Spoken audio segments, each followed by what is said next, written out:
Singularity. My name is Nicola, aka Socrates, and you're watching Singularity One-on-One.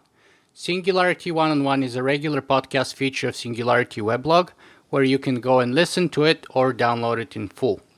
Today, my guest on the show would be famed linguist, political activist, prolific author, and public speaker, Dr. Noam Chomsky. Dr. Chomsky, thank you so much for being with us today. Pleased to be with you. Fantastic. So my goal here today is to hopefully ask you a few questions that perhaps you don't get to be asked very often. So let's jump right in our very limited time here with this one. Imagine that you meet a person who has never heard of you before and they ask you to introduce yourself and what you do. How would you do that in a couple of sentences? I'd say I teach at MIT. I've been there for 60 years. My main work is on language, cognition, thinking, philosophy.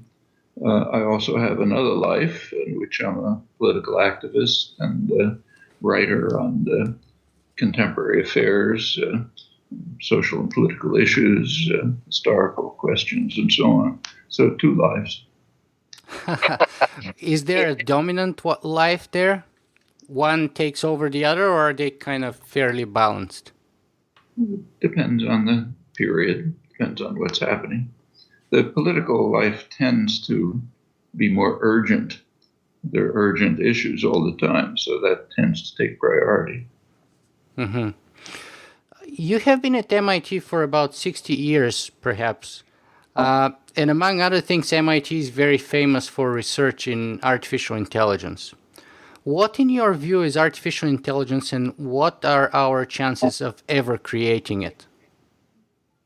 Well, it's a strange notion. I mean, in a certain sense, what I do is artificial intelligence. The term is usually used for is the effort to program machines, maybe computers, maybe robots, so as to mimic or approximate certain aspects of human behavior. That can be understood as a scientific project, namely you might try to construct a model of, say, insect navigation to try to understand insect navigation better. Mm-hmm. Or it could be as an effort to produce something of utility, like a robot that'll clean your house for you. Those are basically the 2 thrusts of artificial intelligence. They do not. The work in the field is now also about 60 years, has not really given any insight into the nature, into the nature of thought and organization of action and so on. And I don't think that's very surprising. Even to understand insect navigation is extremely difficult. In fact, even to understand how the neuron of a giant squid distinguishes food from danger, even that's a very difficult problem. To try to capture the nature of, say, human intelligence or human choice is a colossal problem way beyond the limits of contemporary science. So, if it is a colossal problem, does that mean it's insurmountable? We don't know. We never know how far science can reach. Human beings are organic creatures. We're not angels. And it's generally often believed that humans can solve any problem. But that would be true only if we were angels. Mm-hmm. Since we're organic creatures, like all others, we have certain capacities, and the capacities have scope, and they also have limits. And the scope and the limits are tightly related. If we didn't have limits, we wouldn't have scope. The limits determine what kind of a cognitive creature we are, and that gives us the capacity to explore, to inquire, and create in certain ways, but not necessarily in others. There may well be problems that are simply beyond our comprehension. And in fact, in the history of science and philosophy, there are quite interesting examples that have come up. Mm-hmm.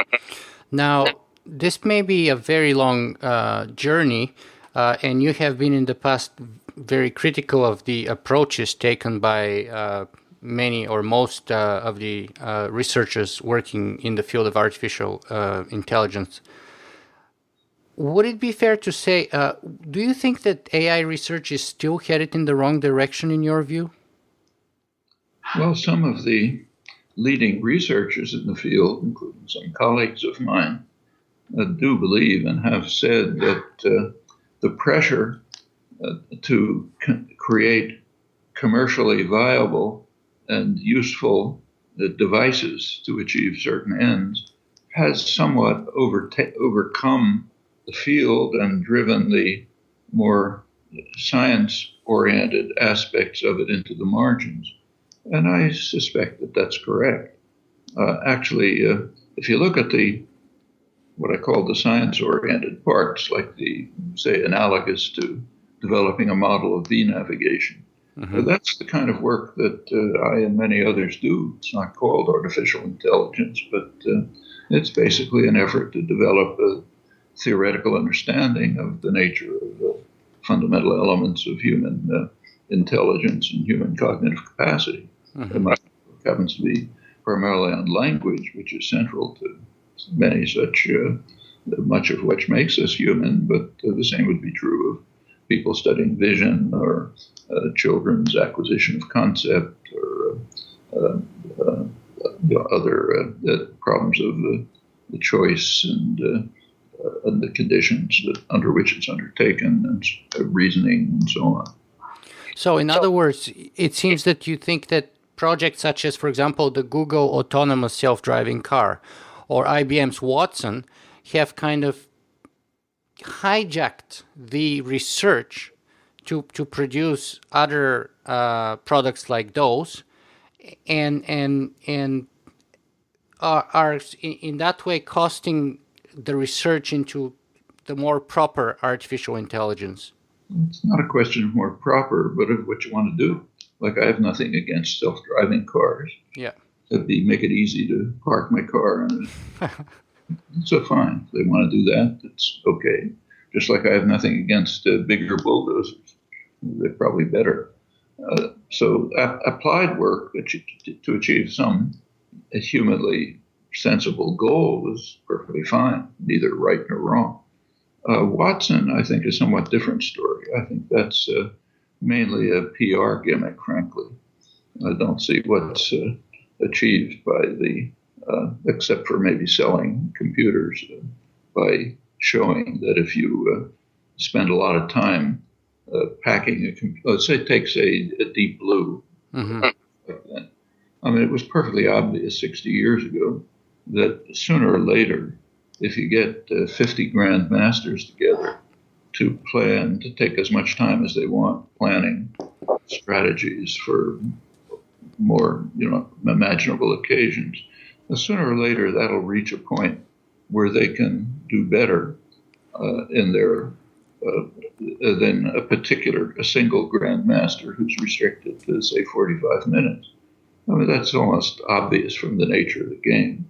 So having done it shows nothing, except that you did what is known could be done. Nothing is learned from it. In fact, this was pretty well understood by the founder of the field, Alan Turing, great mathematician who was also one of the founders of computer science. But he did write a famous paper back around 1950 on Can Machines Think, some title like that. A very short paper, I think it's 8 pages. And that basically set off the field of artificial intelligence. There still, to this day, are prizes every year for $100,000 or something like that if you can pass what's called the Turing test. He called it his imitation game. However, Turing in that paper did point out, has a sentence in which he says, the question whether machines can think is too meaningless to deserve discussion. So let's put that aside. No talk about thinking machines. Of course, machine here means program. It doesn't mean the computer on the physical object on your desk. It means the program that's written for it. That's what the term machine means. So the question whether the program in your computer can think is too meaningless to deserve discussion. And he's quite right, it is. So, but nevertheless thought that this was a useful project for two reasons. One, he said it might be passing the imitation game test, it's called the Turing test, might be an incentive to construct better machines. And I suppose that could be true about Deep Blue. I don't know the details, but it's possible that in constructing Deep Blue, some ideas were developed about how to create bigger memories or more accessible memories and so on. If so, that's fine. It's like a bigger bulldozer. But he also said that he thought maybe, he said in 50 years, which is past, we would change our concept of thinking. Well, that hasn't happened, and I don't expect it to happen in the foreseeable future. We haven't gained that kind of insight into the nature of whatever it is that goes on in thinking. So you believe that Watson has symbolized no progress or embodied no progress whatsoever?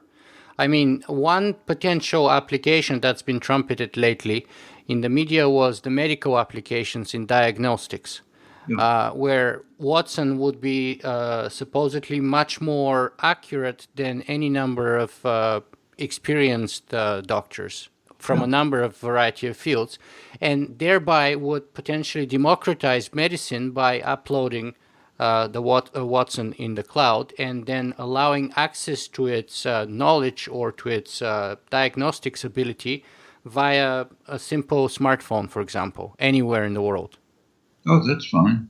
That's I've certainly no objection to that. Just like developing surgical techniques which change, say, a gallbladder operation from something that used to hospitalize a person for a week to something you can do, walk into the office and walk out. That's great. And if collecting a lot of data, what you're referring to is a system that collects a lot of data, has a rapid search procedure, and so that it can discover and algorithms that enable it to discover particular things in the data. That's fine. It's like a program that searches a document to find a word you're looking for. I have no objection to that. In fact, I think it's a nice idea. But that's different from understanding something about the nature of diagnosis, let's say. It's not telling you that. It's simply accumulating the understanding that has been achieved and running through it rapidly and comprehensively, more so than, say, a single individual can do, in particular an individual without much training. Mm-hmm. So, for example, like when I look at an X-ray, I don't see anything. If a trained radiologist looks at it, they see something. Now, it's conceivable that whatever a trained radiologist is doing could be programmed in such a way that I could put it into my computer and then it would enable me to see what the trained radiologist is seeing. That's fine. That could be useful, not for me, but for a doctor somewhere who's not a trained radiologist. But what about everything else that trained radiologist is doing? Is it not conceivable that we can program, that everything else that they're doing could be potentially programmable one way or another? Well, just as it's perfectly possible that robots can replace human labor on assembly lines. If they can, it's fine. Frees humans up to do more creative things.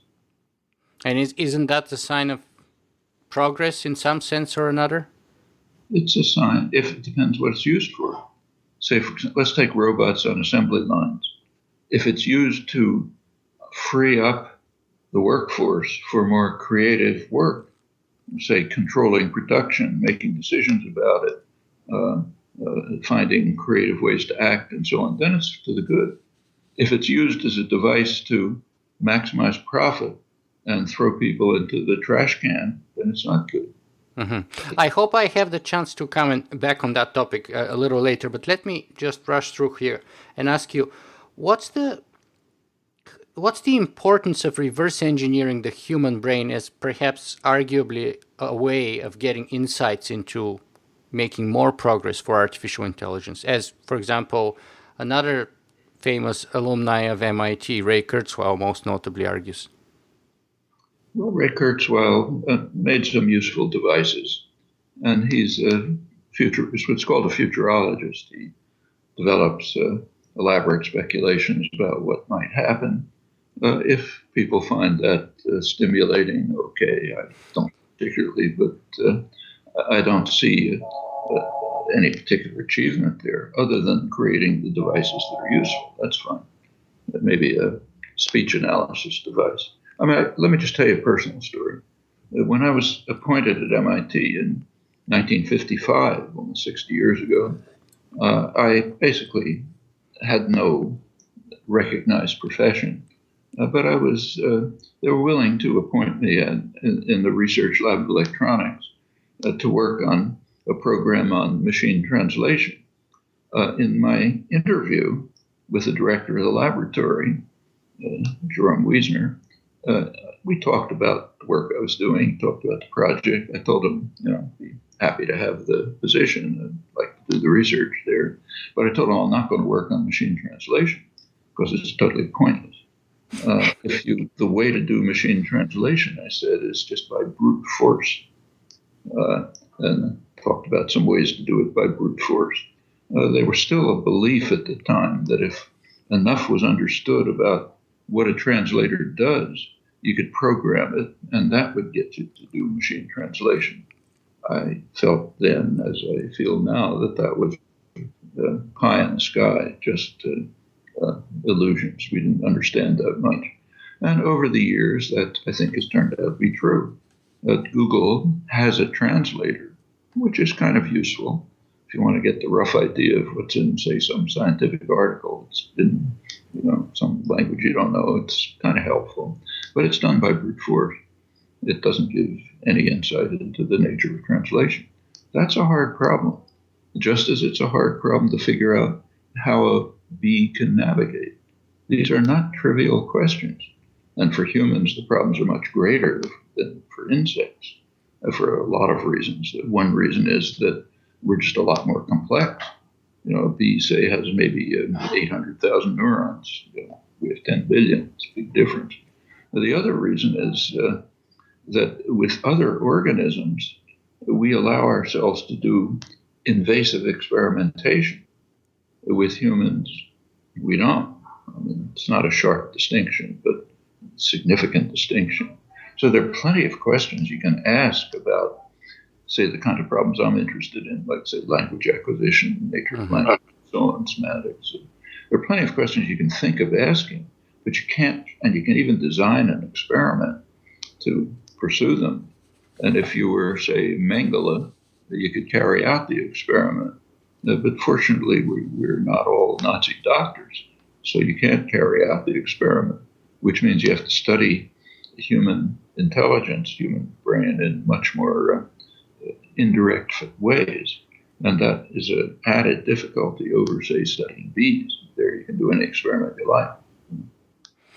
So what's your take, generally speaking, about Ray's technological singularity?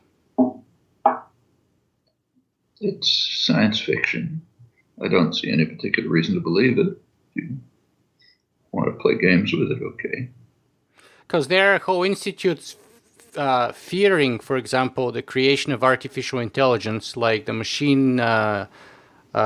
MIRI, Machine Intelligence Research Institute, previously the Singularity Institute, who are fearing that once there is artificial general intelligence smarter than humans, that would pretty much signal the end of our species. We shouldn't be concerned about that possibility, in your view?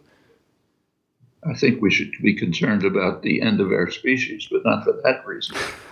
We should be concerned about it because we are very busy dedicating ourselves to destroying the possibility for decent survival. We should worry about that, like the most recent IPCC report But the singularity stories are science fiction. For one thing, there's no. Remember, when you talk about machines, it's kind of misleading.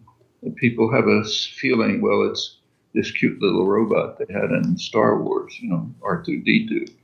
A machine, the reference to machines is a reference to programs.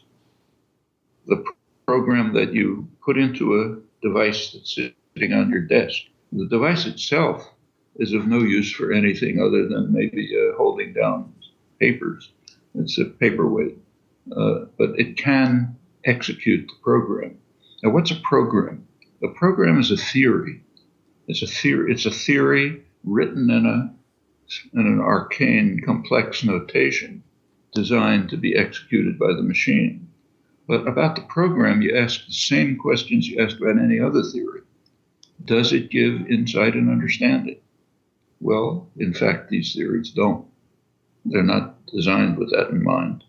And not surprisingly, they don't. Not much, maybe marginally. So what we're asking is, can we design a theory of being smart? And we're eons away from that. Mm-hmm. No, we only have probably a couple of minutes at most. So I just want to ask you, do you think you've mentioned the sort of fundamental challenges that we're facing as humanity different, in your view, than the technological singularity? Do you think we've made any progress as a civilization? Well, plenty of progress in all sorts of ways. I mean, things that were taken for granted as normal in the 18th century would today be considered as utter barbarism. In fact, we don't have to go back that far. Take, say, half the species, women. And when the American Constitution was established, women were not people. They were property. It took over British common law, which was the most advanced of the day, in which a woman was the property of her father transmitted to her husband. That continued until pretty recently.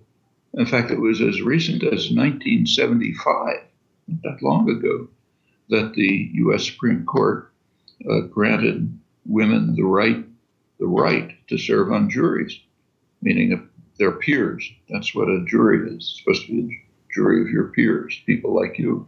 That's a generation ago. And that's progress, very slow progress, agonizing.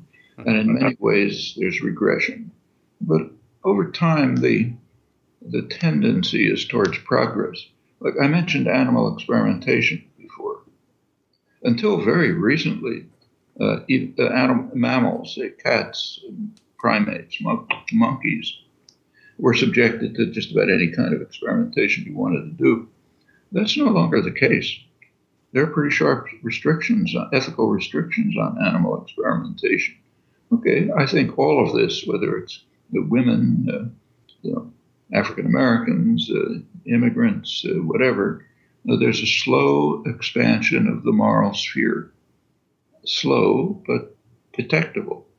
So, for example, just a couple of weeks ago, the state of California agreed to allow undocumented immigrants to serve on juries.